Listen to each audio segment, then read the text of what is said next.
Welcome to Be With the Word. And I am Dr. Gerry Creed. I'm a licensed marriage and family therapist in Atlanta, Georgia. And I'm here with my co-host. I'm Dr. Peter Malinowski, clinical psychologist here in Indianapolis, Indiana. And this episode of Be With the Word, we are going to reflect on the upcoming Sunday readings for the solemnity of the body and blood of Christ. And we're going to especially look at the topic of addiction and how addiction is the opposite of connection and intimacy. And we're going to be giving you some specific ways of knowing whether there's an addiction present. So really looking forward to exploring that. And before we do that, before we get into how to know whether there's an addiction present, I do want to mention a really important course. It's called Be True, Restoring Your Marriage After the Discovery of a Pornography Issue. So if you or somebody you know is struggling with pornography and they're in a relationship, this is the course for you that will help guide you through step by step how to eliminate addiction from your life and how to repair and restore marriage. And it's geared for both husband and wife. So go to soulsandhearts.com and onto our courses and select that course. You won't be disappointed. It's full of important information. There's All nothing right. else like it out. There's nothing like it out there. I can tell you that. There's nothing else like it out there. So Yeah. take a look at it. Yeah. And so, Dr. Peter, it's good to see you. It's good to see you, Dr. Gerry. It's great to be here with all of our audience as well. Thank you for being here with us.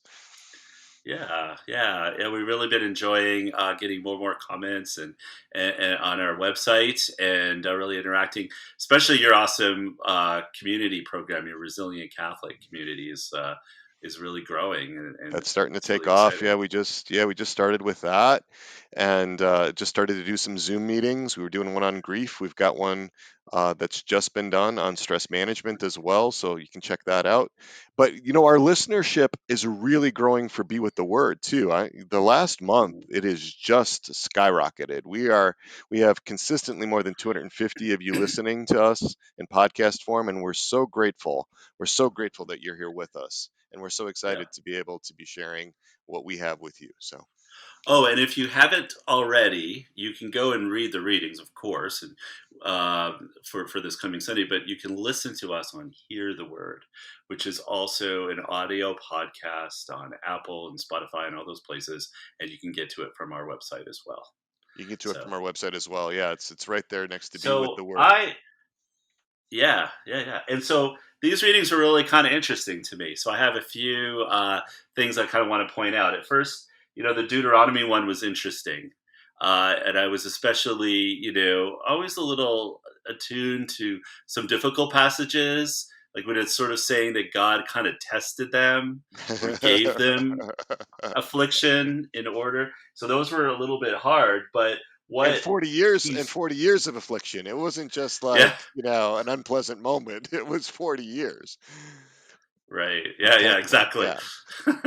But the point of it all, like if you recall, like he's saying there's all kinds of horrible things in the desert though that he did save them from or Mhm. guided them through. So he hasn't abandoned them through this time.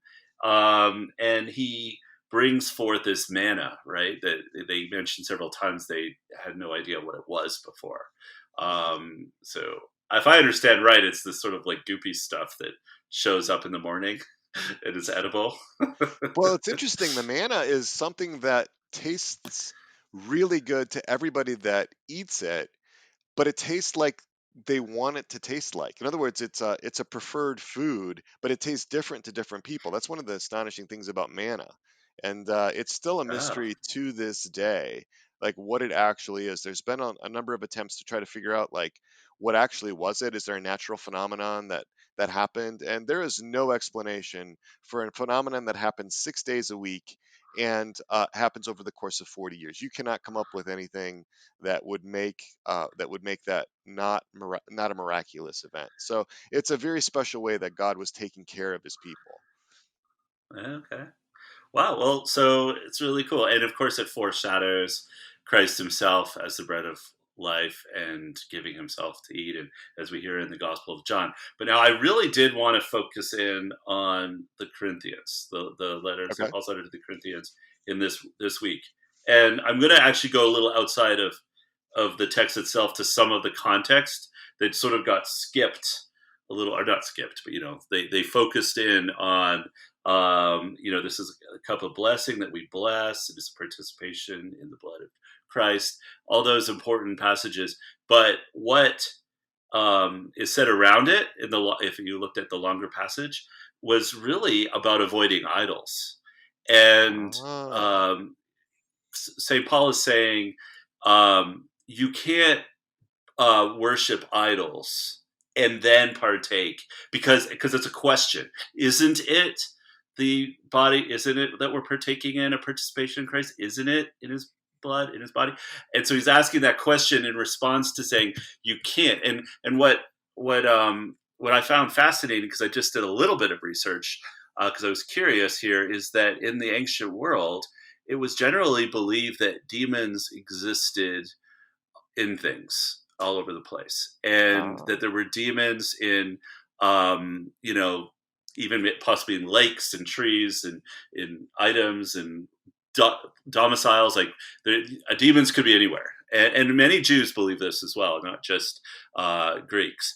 And so the idea was, Paul saying, the idol is nothing. An idol is a nothing in itself, but if there's a demon in it, you can't partake in something that is demonic, essentially, and then take in the body of Christ.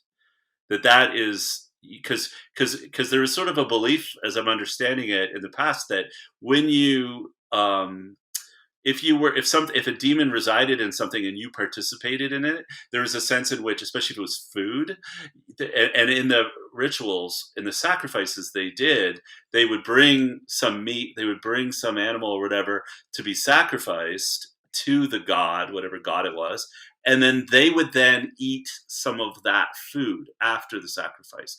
And so the belief in the ancient world was that that god, who Christians would see as a demon, was now inside of you in some way. You had Taken in. partaken Yeah. in it. Yeah, Yeah. yeah. And so St. Paul is saying you can't do that and also take in Christ. And so the passages where it's saying that now, even in John, where he's saying, whoever eats my flesh has eternal life and all that, it's true bread and true drink, and whoever drinks remains in me and I in him, is saying, when you take in me, I am literally in you. Hmm. Like Hmm. it is a mystical communion where I am present. It's not just a symbolic ceremony that's being done. It really is in some way tangible. So it's powerful. Right. So I was really fascinated with this, and so that's what led me a little bit to this idea of how it relates to addiction, Yeah, I'm really because interested. I'm really interested in that. How you're gonna bring this is tie again that how we together. bring the yeah, how we bring the psychological and the spiritual together, because there are these real parallels and Yeah, these real yeah. analogies, in the natural world and in the spiritual world. So yeah, I'm all ears. All right, Doctor, take us Well, there. I want to. I really do kind of believe that we compartmentalize. So Hmm. we, on one hand, are capable of behaving well and behaving a certain way, right? We're going to church and we're a good family man or a good wife or whatnot, and yet at the same time we sometimes enter into what I would call an addiction, and an addiction ends up being an enslavement to something. Hmm. So a lot of things that are normal things, like are at least benign on the surface. So having a glass of wine or playing a video game or watching a television show or something could be. Shopping, shopping, Yeah, right? shopping would be Playing, another good one. playing, playing a Those poker game, right? But it can get Yeah, they right, could be simple enough. They don't have to have any right. enslavement to them, but they can. They have the potential to enslave us. So they have the potential to become an actual idol in our lives, and then it becomes almost a part of us, and we're attached to it. We feel, at least, that we can't live without it, and we must have more of it. And so now, to me, that really sounds like the demon that St. Paul was warning against in Corinthians. He's saying, once you have partaken in something that is unclean, that had a demon in it, if you will, then you've invited that inside of you on some level. And so now you're united with that. And you can't then do that and then turn around and receive the Eucharist or receive Christ, I right? see. Because those are opposition. And yet we compartmentalize sometimes our lives. So, big one, and it's the topic of the course, the Be True course, but the big one is pornography. And I would say that one is almost a really good example of this, because for most people, and most, I'm sad to say, it's a rare man that I've ever met that hasn't been exposed to pornography at some point in his life. Whether it's I'm not saying it has to have been an addiction, but where at some point there wasn't curiosity, at one point there wasn't exposure, so that it becomes something that the brain then remembers, and if it becomes a habit, then it becomes something that is going on in their lives. And so what do you do if that takes a hold? If pornography takes a hold, Yeah. and whether it happens when you're a teenager or happens when you're in college or whenever, if it takes a hold, psychologically you have to do something about that as a Christian, because as a Christian there's a dissonance, right? It can't coexist happily with the whole Christian self, I don't believe. And so what psychologically has to happen, it has to be compartmentalized somewhere else. So on some level, it's over here. I'm going to just do this. Obviously, typically it's in private, and I'm not going to let anybody know. And it's going to be my little secret. It's going to be my little way of self-soothing, right? But somehow that's kind of put in a box, and I can go around living my regular life normally all the time. And if the one side gets exposed, then the whole system is overwhelmed, right? Because it's been exposed. And when that happens, there's incredible shame. There's incredible, and in relationships, especially within marriage, there's a huge, often a disruption into the marriage. It feels like a betrayal. All this is going on, right? So, but how is it that we? So I'd like to break that and really try to not to increase shame or make someone feel worse about themselves for having this compartmentalization, but I think it needs to get brought out into the open, even if it's with oneself and one's confessor. Like at least you're saying, "Ha, this is an enslavement in my life. This is something that I've allowed in, and it really isn't compatible with the whole. And I have to do something in order to break that enslavement, break that cycle." Right? And that's a challenge. And I feel like that's what St. Paul was calling us to in Corinthians. And Right. it doesn't have to be pornography. It could be a number of other behaviors, right? Like we were saying. Right. Right. Right. So there's got to be this. You're saying there has to be this integrity inside, which implies this integration, right? They come from the same root, Hmm. right? This integration. We can't have this zone within us that is given over to this idol, right? Exactly. That's what I'm hearing you say. That there's got to be a Yeah. harmony. There's got to be a coherence inside. There can't be these moments where we just switch into this other mode and then we do this other thing, where we're really burning incense to this other god. Hmm. And because ultimately that isolation that comes from that, where we operate in that mode, we're isolated from Christianity. It's actually going to draw us in more and more. Right. It's actually going to, it's the tail is now going to start wagging the dog, right? We're just going to wind up getting sucked further and Exactly. further in, right? So, Exactly. okay. And so the question then becomes, how does one know, right? How does one know that it's actually an addiction? Because usually in addiction terms, we refer to use. So you could use some substance, right? So you could have a glass of wine. You could play a video game casually here and there. It would be considered use. And then there's something, it moves into the category of abuse.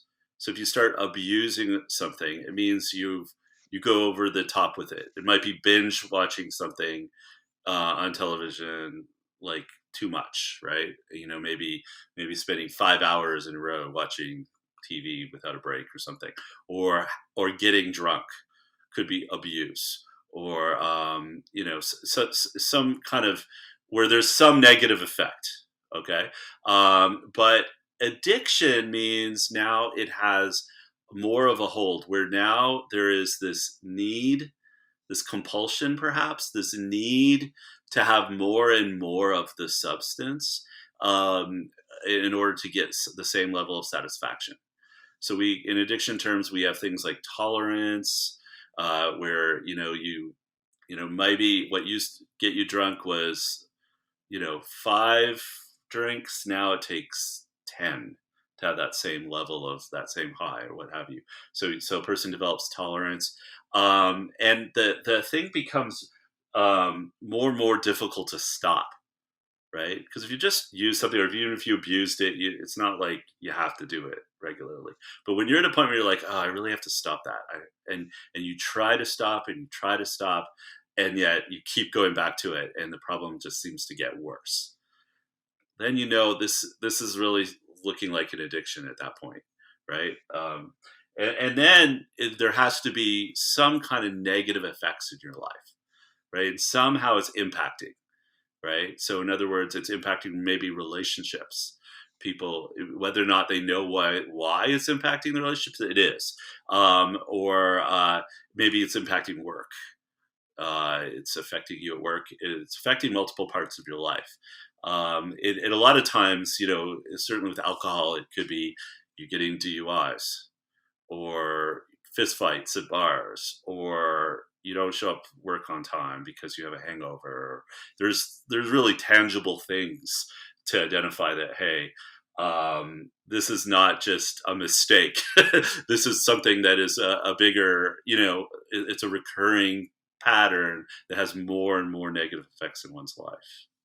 Right, because there's no way that you could, for example, in a marriage, if there is pornography being used by the husband, it's typically the husband, um, that that compartmentalization will not bleed over in so many ways into the relationship, even Hmm. if it's still a secret, because we're not we're actually not that disconnected. And so I you can see how that's going to create problems in the intimacy, the physical intimacy with the spouse. You can see how that's going to lead to distractions. It's going to lead to memories, intrusive thoughts, all kinds of things that come in and cause problems. And Hmm. I think if people are honest about that, you can see that. And there Yeah. can be maybe a Yeah. fantasy that this doesn't hurt anybody else, right? But it's clearly having an impact on other people if you Well, really the want to be one honest about it. Yeah, I think it does. But what may be a bigger problem, and this would be a great topic. This would be a whole other. Well, it is touched on in the course, more than touched on. There's a whole module on it, but it's about sex itself, because there are actually many women also who struggle with pornography, and more I'm seeing that as a bigger issue than it used to be in the past. Hmm. So it really could be either one. But you're right. Typically, men struggle more, and they start looking at porn usually earlier, so in their lives, and some say even as young as 7 8 years old. This is the normal time when there's exposure nowadays, which is very sad. Wow. Yeah. But they're coming into the marriage already addicted to pornography, and so already has an effect on their level of intimacy. So a woman isn't necessarily going to see a difference. Like, it's not like they were married for three Oh, I years. He see what you're wasn't saying. looking at porn, Right. and all of a sudden, so he's coming in already with attitudes built in. At not, I don't know if it's attitude, but built in kind of way of thinking that is objectifying her, and already has sort of like a fantasy world already, kind of structured, that she's not going to know the difference unless his use gets really increases. And that's the other point. The other factor was of how to know you have a problem is whether there's escalation. So now, if there's escalation, it means that you're looking, say in the case of pornography, you're looking at things that you wouldn't have found arousing before. You might have even found disturbing. And now it takes something more taboo or something more intense or whatnot in order to be aroused. Right. And so there, a wife might notice a difference, especially if he's asking her to do things that he didn't used to ask before, that makes her maybe uncomfortable, or he seems, definitely, if he seems more and more disconnected, um, she might see a difference in escalation. But she may actually not notice it though, like because he's already coming into the marriage addicted, is what I started to say. Right, Yeah, right. But there still will be a sense at some level that something is wrong. something's not right. Generally speaking, Yeah, something's not right. Yeah, yeah, I yeah. agree. I agree. And I The think other, this the mhm, the intimacy is one of the most sensitive barometers too to what's going on in the relationship. So it picks up right. things, pretty Well, readily. yeah, intimacy. Yeah, I think that I think a lot of couples have trouble with intimacy no matter what. So I think that if you're married to somebody who has an issue with pornography and there's an intimacy disorder there, right? Intimacy issue, you have one too. Like there's a mutual intimacy issue going on, Right, right? And it might be, for some, it might be that they're so uncomfortable with sex as it is right. that they don't even know, they can't even talk about sex, or how they feel and how they're connected or not in sex, and they can't even talk about it. So it's just always it's never even spoken of in some marriages. So Well, that's why um, this particular course is so important, is because it's not just about ending, pornography viewing behaviors or habits. yeah, It's about the relationship. It's about the marriage relationship. It's not just about let's get over this so I don't have to deal with this anymore because hmm, it's messing with my integrity and I hate having to confess it. right, It's about like how do we take the marriage relationship to the next level, and what is it yeah, like for a marriage to be free from that happening systemically? Because again, it just doesn't yeah. just happen with one spouse. It's once that's going on within one spouse, that's brought into the whole marriage relationship.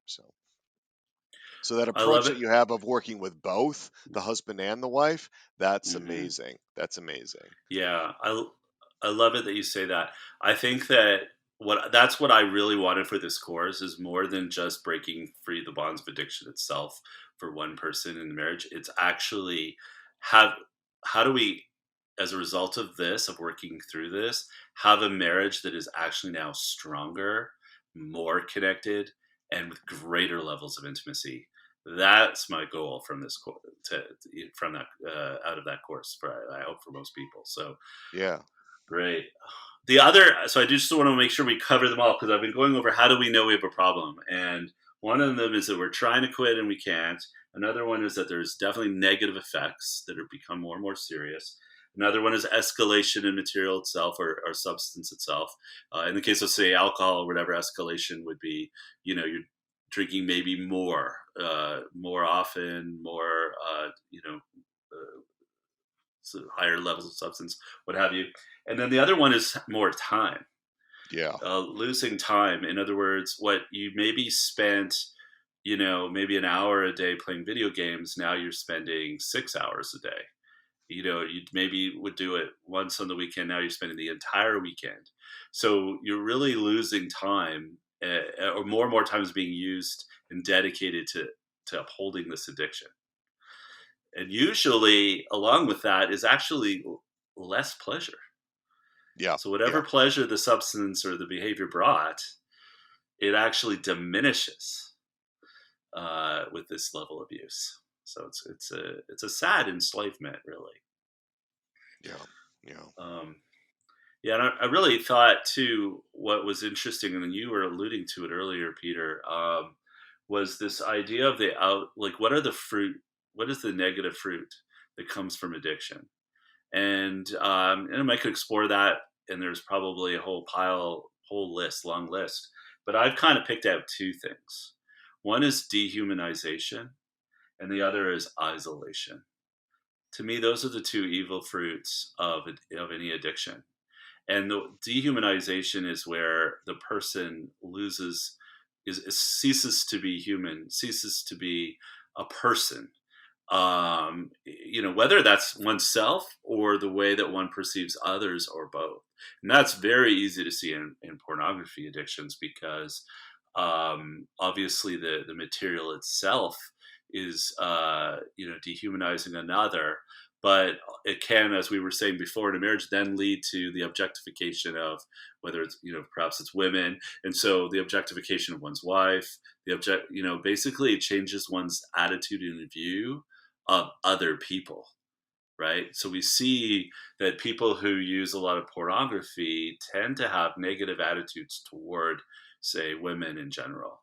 Or if Really? it's, I haven't seen that as much the other way, like women who use pornography and whether they kind of objectify men. Well, they do objectify men, but whether it leads to a lack of respect for men, I'm not sure. I But I see. definitely Yeah. see it where there's a lack of respect for women by men who use a lot of pornography, because you can't help it. It's part of if you're objectifying, you're seeing people as objects for my gratification, then you're going to have less and less respect for them.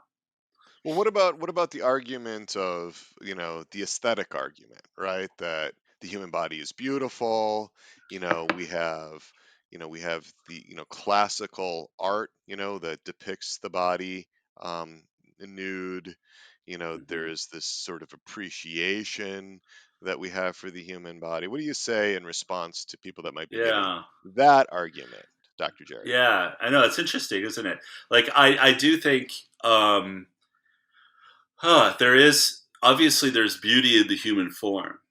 And it's hard to pinpoint what the difference is Hmm. between appreciating the human form and lusting and after someone, in where it's just you're objectifying it for your own use. I would say most pornography, it's like it's a bit hard to define, but it just, it when you see it. Like, the difference between something that is lewd and something that is beautiful, is promoting a sense of beauty, like, Renaissance art and this kind of thing. I would say, however, I mean, I don't know whether what was considered pornography in the 15th century, or not. I have no idea. I'm not absolutely sure. Because we have become so desensitized to nudity in a way that I don't know that I don't know if somebody had not been exposed to the pornography that we're exposed to in our current world, our current era, how they would view, say, a Venus statue of Venus or something, what have you. Um, it's a good question, but yeah, and theology of the body is really interesting because it really kind of tries to explore that as well. And some of the stuff that I've read on theology of the body, and John Paul to some extent actually does kind of bring that up as a contrast. Hmm.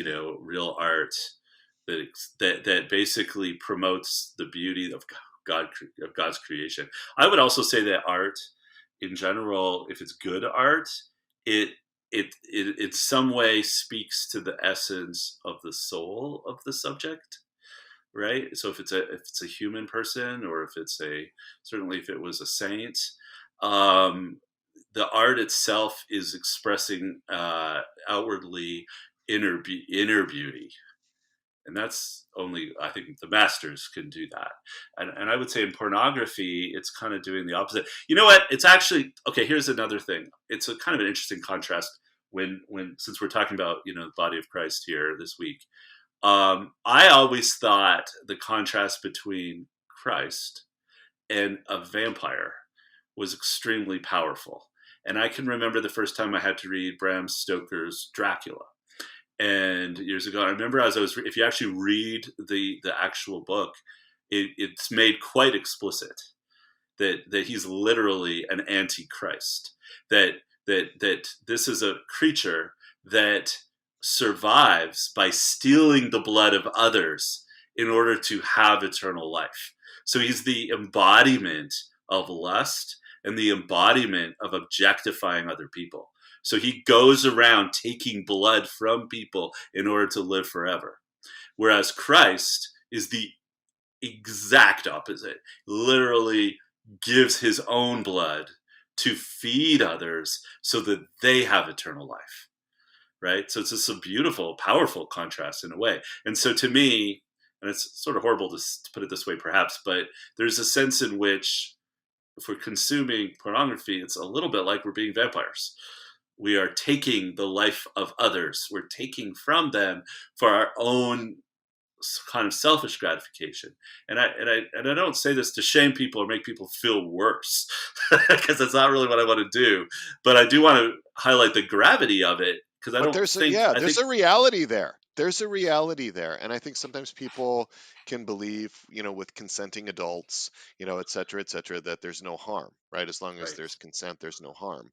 And that's right, clearly not true. People can consent to all right. kinds of things that are really harmful to them. So I think it's an excellent point. And I really resonate with the idea of what is the fruit, right?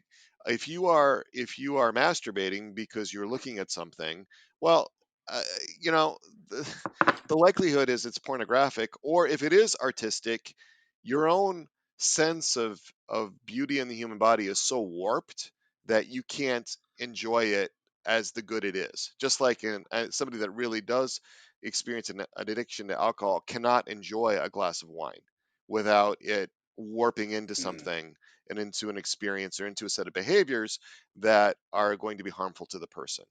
And so that's one of the yeah. great losses of addiction, is that the good, that Mm, you are seeking is now being compromised, or it's being undermined in such a way that you might not be able to have it. yeah. At least in the, and that's one of the reasons Hmm. why food addictions, for example, are so tricky to treat, because Right. you can't actually live without food, right? So, eating disorders can be really challenging. Yeah. So Well. you want to take a look at what track does this lead you down, whether it's video Mhm, games or whatever the thing is. No, I don't think most people are going to argue that visual media are intrinsically evil, right? It's mhm, easier to look at something like methamphetamines and say, yeah, that's probably doesn't have a good, it's hard to know how that's used well, as a legitimate right. pleasure, but something like food or something like visual media, movies, so the question then for me is like, what is the fruit for me? Like, what happens when I engage in this? you know Yeah, yeah. And I think that isolation is key here. We dehumanize others, we dehumanize ourselves through addiction, sure. But one of the negative fruits is isolation. And it's interesting because this is a really good contrast to what the readings are about, because the readings are about communion.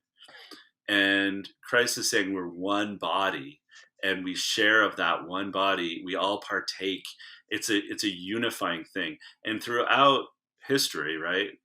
Eating together, breaking bread together is a sign of peace and unity and connection with each other, right? So it's an intimate thing to eat with someone. Your guard is down. You're not there for war. You're there for, you have conversation, you're sharing food.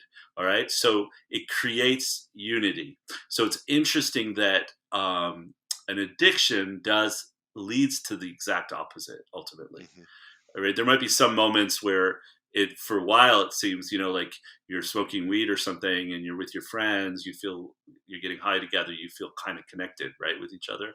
But ultimately, it leads to further isolation. Maybe not right away, but in time. And a good example, like food, you were using that. Like, um, there's one thing if we're enjoying food together, we're enjoying each other. It's another thing if I'm sitting there by myself trying to wolf down as much of the chips as I can so nobody else gets them. Which is maybe, there's a sense in which now I'm isolating. It's just like I'm just trying to consume for me, right? Rather than this is taking me out of me and connecting me to other people. Right, right. Sort of makes Yeah, sense? that makes sense. So dehumanization on the one hand, isolation on the other hand. These are the two things that Yeah. you're offering today to our listeners to really, to the sort of litmus tests, right? They're like litmus tests of whether this thing Hmm. is an addiction or not.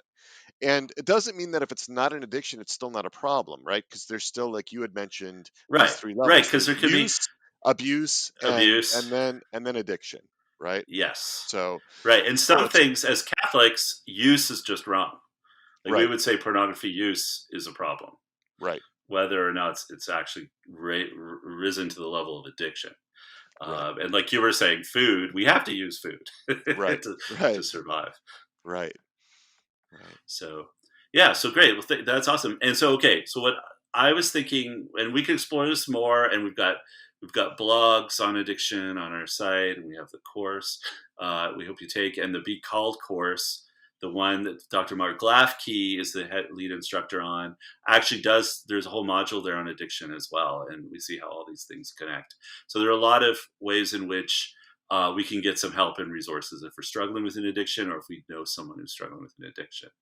I do want to give a takeaway for today, though. Like I did want to Yes, leave you all with something to do, and I would say this is to do some kind of sanctification, and that's some sort of prayer over something that is in your life. I was going to suggest sanctifying your devices and your living spaces.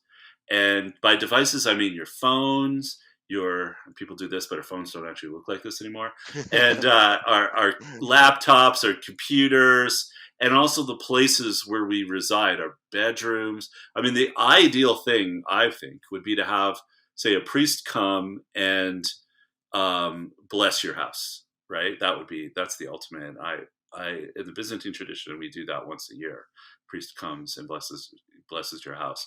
Um, Anybody can do that, but it might be hard these days. Maybe with the virus and stuff like that, there's less of that. But at a minimum, you can sanctify your own devices and living spaces just through a simple prayer. I mean, hey, if you got holy water, that would be ideal. I would say bring holy water yourself. But you can go. There's millions of prayers one could find. I I'm just going to throw out this little one that I'm going to just kind of say now, and maybe I'll say this over this podcast. Divine guest of my soul, abide in me and grant that I may ever abide in you. God the Holy Spirit, have mercy on us and sanctify this podcast. Sanctify this laptop. Sanctify this phone. And you don't have to use that one, but it doesn't have to be a right, complex. You don't have to do an exorcism, right. No, but but what just a really blessing. what grabs me about that, what grabs me about that is that you're bringing God into whatever the potential, you know, abuse or addiction, you know, Hmm. that you're facing there. And I think how we react to that, like, is there, I think that's a great. I think our internal reactions are a sign, in a sense of like, is there something disordered there, right? Because if that comes easily and naturally, well, no problem, Right. right? But if there's some like, whoa, I don't know if I want God in on this, well, that's a Mm, great sign of that isolation, right? There's something yeah. here that is where there's a barrier or a wall all of a sudden to me bringing God into this. Hmm. Like, so why is that? Right? That can be useful for reflection too. So the Yeah. effects of doing these things are all saying, I'll do what Dr. Gerry said, I'll sanctify this, I'll sanctify that, I'll sanctify this other thing, but I don't want to sanctify this thing. All right. So then Hmm. why not?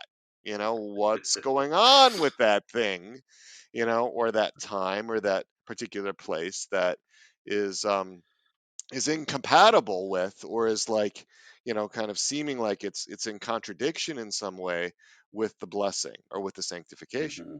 It's very, Yeah. very interesting what can happen with that. So yeah, Yeah. so I It really might like that. reveal an idol, right? It might Right, reveal something that doesn't want to go with the other. Like I was saying at the beginning about compartmentalization.